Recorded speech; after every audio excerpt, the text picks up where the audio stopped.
Lakini pia umeuliza vijana wanasaidia aje kuingia kwenye uzalishaji. Kama nilivyoeleza awali, tuligundua tathmini ambayo ipo, ambayo imeshafanyika na wataalamu mbalimbali na serikali, iligundua baadhi ya changamoto za vijana. Moja wapo kama nilivyozungumza ikiwa ni mitaji, nyingine ikiwa ni uzoefu. Kwa hiyo sisi tunachofanya, tunaangalia changamoto ambazo zimekuwa identified, alafu tunatengeneza suluhisho la kitu gani kifanyike ili kuondoa changamoto. Ili kijana asiwe na changamoto utasia akatuambia nimekosa mtaji kwa sababu sina collateral. Sisi ndo tunakuja na solution sasa. Ili kumuondolea hiyo changamoto tunafanya nini? Ndio maana tukaja na credit guarantee facility. Kwa hiyo sisi tunachofanya, tunaangalia matatizo. Upande mmoja tumeweka column ya matatizo na hoja za vijana. Upande wa pili tumetengeneza solution. Hatuna mahali pa kusemea, tumekuja na platform. Viongozi tukienda ofisini tunazuiwa na walinzi, tunazuiwa na secretary. Sasa hivi siku chache zijazo mtaona tutazindua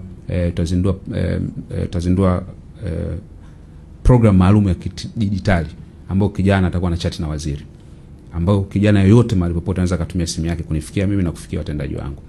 Chat na waziri. Kwa muda wote anaweza akachati, tukampa process yake, hitaji kitu tunamuunganisha na huyu, tunamuunganisha. Hiyo yote tunafanya kwa ajili ya kuhakikisha kwamba vijana, hakuna kijana anasema kwamba ofisini ni mbali Dodoma, au sina nauli ya kwenda ofisini, au nimeenda nimeishiwa nauli, au nimekuta ofisi imefungwa. Tunataka tuone kwamba kijana anasikilizwa. Kwa tutazindua hiyo program hivi karibuni na mtaiona, na ningependa tukizindua pia mtusaidie kuambia vijana kwamba program iko. Sasa hivi tunafanya ile ambayo tungeweza kusema kama manyu. Ukienda kwenye page ya wizara utakuta tuna engage sana.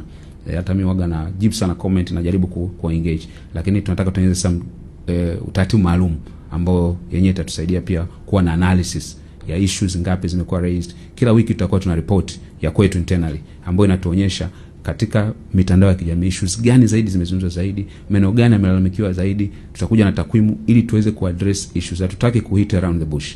Tunataka kitu ambacho kijana nacho ndio kitu hicho ambacho sisi tutakishughulikia. Kwa hiyo katika hilo naomba nizungumze kwa namna hiyo.